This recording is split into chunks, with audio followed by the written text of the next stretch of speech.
Hello good morning everyone. अहिले चाहिँ हामी लोमान्थाङ भिलेज घुम्नको लागि फ्रेस भएर निस्केको। हिजो चाहिँ आएर बेलुका आइयो, खानासाना खाइयो, रेस्ट गरियो।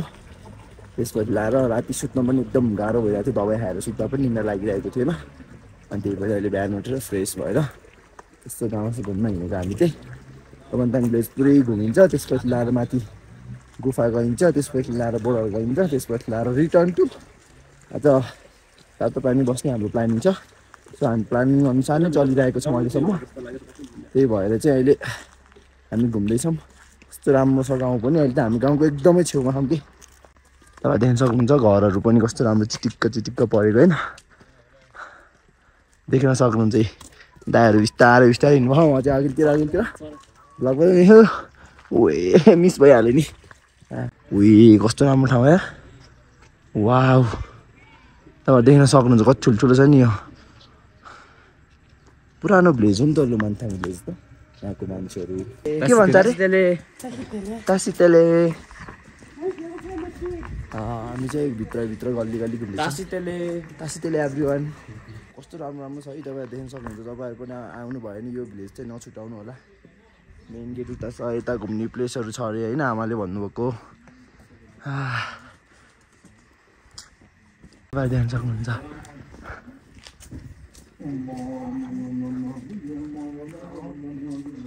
वाउ ब्युटिफुल प्लेस है गाइस। यस्तो मतलब कि यहाँभित्र छिरिसकेपछि छुट्टै भाइब भइरहेको छ कि। अब यहाँ चाहिँ केही कुराको पनि कमी छैन। खाना बस्नदेखि लिएर पेट्रोल डिजेलदेखि लिएर हर चिजको सुविधा छ यहाँ चाहिँ। कसरी बनाएर है पहिलाको टाइममा। पुरानो उहरू नि त घरहरू हो। पुरानो हेर्नु न क्या दाम बनाएर। अब अहिलेकोमा त अहिलेकोले त यतिको बनाउनु भन्दा बनाउनु त अब सम्भवै छैन क्या। जुन कुरा पहिलाको मान्छेहरू मिहिनेती हुनुहुन्थ्यो बनाउनु भयो। अनि उहाँकै संस्कृतिहरू जोगाउनु चाहिँ अहिलेको युवाहरू लागि पर्नुपर्ने हुन्छ। एकदम कस्तो राम्रो छ नि यो बनाएको। Wow just amazing guys.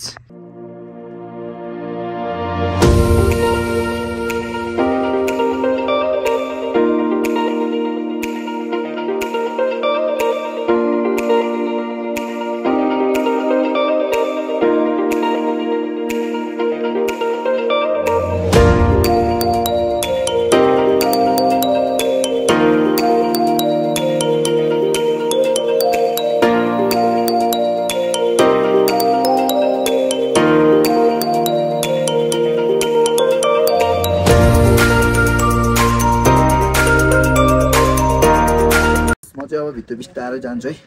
त्यो चाहिँ गुफा जाने बाटो हो गाइस। चाहिँ म गुफाको भित्र आइसकेँ। तपाईँहरूलाई गुफा जान्छु भनेको मेरो स्टोरेज फुल भयो। यहाँ कस्तो दामी छ गुफा। ओए नडराउनु है केटा गाइस। गुफा देखेर चाहिँ नडराउनु होला। वाउ यो गाइस गुफा के लागे जस्तो छ यहाँ भने। कालो छ सबै। अहिले त गुफाभित्र स्टोरेज चाहिँ फुल भयो कि भाइको मलबाट गरेको। उयो यता पनि छ अर्को गुफा। यहाँ चाहिँ पुरानो सामानहरू राखिएको रहेछ। यहाँभित्र चाहिँ देख्न सक्नुहुन्छ। सास फुलेर बोल्नै सकेको छैन। पुरानो जमानाको सामानहरू है। अब चाहिँ म यता पनि हेरौँ के छ।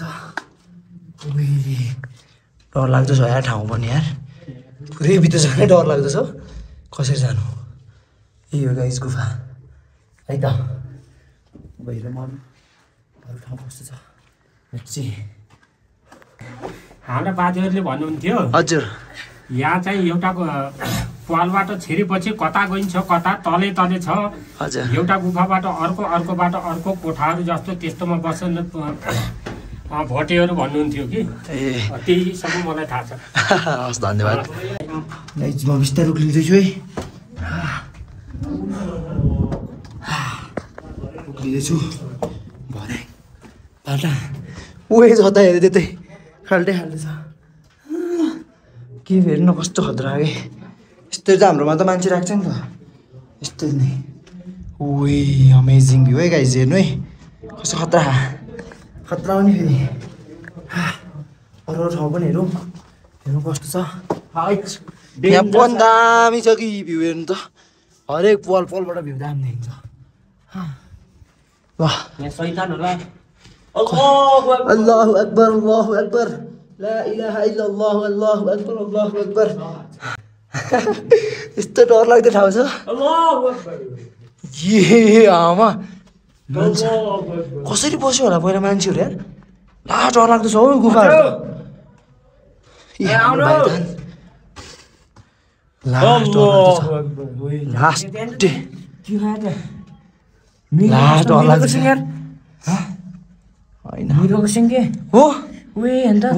खतरा यार खतरा त राखेको छैन लास्ट निस्किँदैछ है हेर न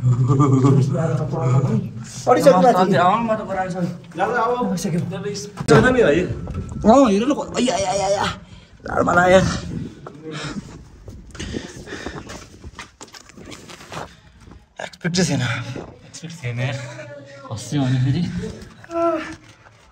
यहाँ त खतरा छ गाइस कामबाट यस्तो हावा आयो थाहा पाएन मैले होइन तर उपरै छ के यताबाट हेऱ्यो यता त्यस्तै यताबाट हेऱ्यो यता आम्मा यो भ्लग त छुट्टै हाल्नु पर्ला जस्तो छ मैले त गाइजहरू अल्ला जाने अझै छ ल अझै बिस्तारै ब्याग हुँदैछु माथि पनि यस्तो छ हेर्नुहोस् अझै माथि है मान्नुपर्छ बाहिर हेर्नु त काम उनिसक्यो फेरि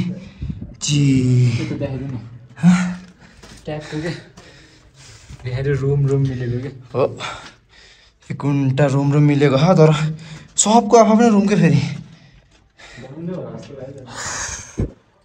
एकदम गाह्रो भयो हामी अब झर्छौँ बिस्तारै हामी चाहिँ अहिले यहाँ म बोर्डर चाहिँ कुन ठाउँमा छ हामी चाहिँ अब लोमानथाङ चाहिँ 8 किलोमिटर तल भइहाल्यो कोराला बोर्डर चाहिँ 14 किलोमिटर छ है निचुङमा छौँ हामी हाइट 3950 मिटर अग्लो यहाँ चाहिँ चेकिङ पोस्ट रहेछ अनि हामी चाहिँ बाइकहरू आफ्नो चेक गरिसक्यौँ ट्रान्सपोर्ट ल्याएर अब हामी चाहिँ माथि बोर्डरतर्फ जाँदैछ 14 किलोमिटर छ यहाँदेखि चाहिँ छिटो जानुपर्ने हुन्छ तपाईँहरू दामी वाउ दामी छ यहाँ त पानी निस्किरहेको खतरा ग्राउन्डबाट यो कोरालाबाट जाने बाटो है गाइज तपाईँहरू आयो भने एकचोटि यहाँ चेकिङ हुन्छ यहाँ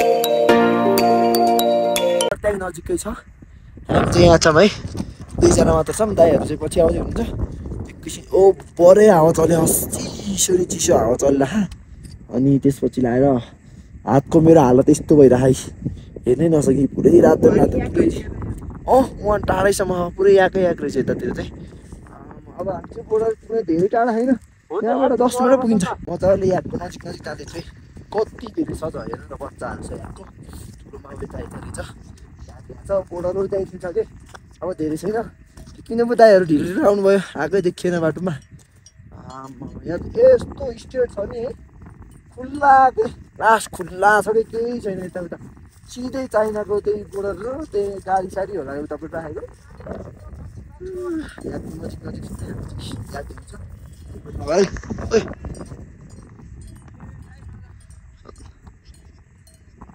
ल तेरो नजिक जानु हुँदैन अरे त्यही भएर हामी टाढैबाट हेर्छौँ मैले चाहिँ यहाँकोहरू हेर्नु यहाँ नजिक झन्डै यहाँ यति धेरै हेर्न पाइएन जहाँसुकै छ वहाँ पारी पनि छ यताको भ्यूहरू एकदम राम्रो छ भ्यूहरू पनि एकदम रमाइलो फिल भयो यहाँ आएर म चाहिँ अहिले चाइनाबाट आइसकेँ यहाँ चाहिँ हाम्रो यतापट्टि हाम्रो नेपाल उतापट्टि चाहिँ चाइना मेरो अघिल्तिर चाइना बोर्डर छ यहाँदेखि चाहिँ उता जान मिल्दो रहेछ फोटो खिच्ने त्यहीँ मात्र त्यहीँ नजिक छ चाइना उही कस्तो दामी रहेछ यार तर चाइनातिरको हेर नेपाल बोर्डरको केही पनि छैन क्या नेपाल बोर्डरमा केही छैन उता चाइनाको लागि सब त्यो चाहिँ ठुल्ठुलो छ सबै बिल्डिङहरू छ उता गाउँै छ ठुलो यही हो हाम्रो नेपालको यस्तो सानो सानो पिल्लर हालेर डाँडामा पिल्लर हाल्दैछ यो चाहिँ एकदम कन्डिसन खराब छ है हात पनि ग्लोभ्स खसे हिजो बाटोमा एकदमै खराब छ कन्डिसन अहिले चाहिँ फिल भइरहेको एकदम असम नेपाल चाइनाको बोर्डरमा छौँ हामी नेपालतिरको कस्ता लाग्यो चाइनातिरको कस्ता लाग्यो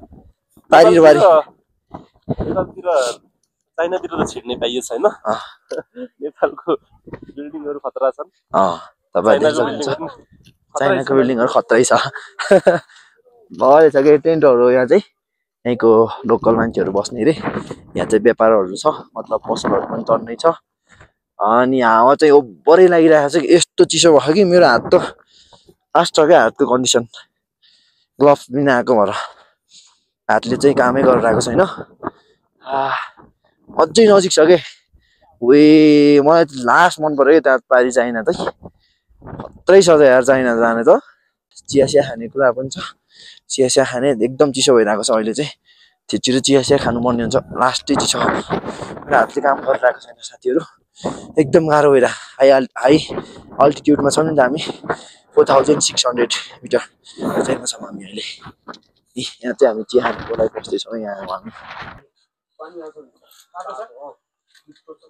नाम भन गुरु कहाँ बस्छौ तिमी तिम्रो घर चाहिँ कतौ किमा पढ्छौ कतिमा पढ्छौ तिमी एकमा कहाँ नि पढ्ने चाहिँ स्कुलको नाम के हो दीप मदेले दिपा मा चाहिँ को हो नि मेरो मम्मी नाम सङ्जु हो अनि तिमी चाहिँ कहिले जाने पोखरा हामीसँग जाने हो हामीसँग बाइकमा जाने हो हामी पोखरा जाने हामीसँग ल हामीहरू पोखरा जाने हो हुन्छ ल पोखरा जाने है त ल हस् धन्यवाद हामी खाजासाजा खाएर निस्किसक्यौँ यहाँदेखि अनि अब चाहिँ फोटो खिच्ने कति धेरै नेपाली आइसक्नु भयो यहाँ चाहिँ बोर्डरमा फोटोसोटो खिच्न अब दाइहरूले चाहिँ चाइनिज बाइक चलाउने भन्ने कुराहरू छ लेट्स सी चलाउनुहुन्छ कि नै अब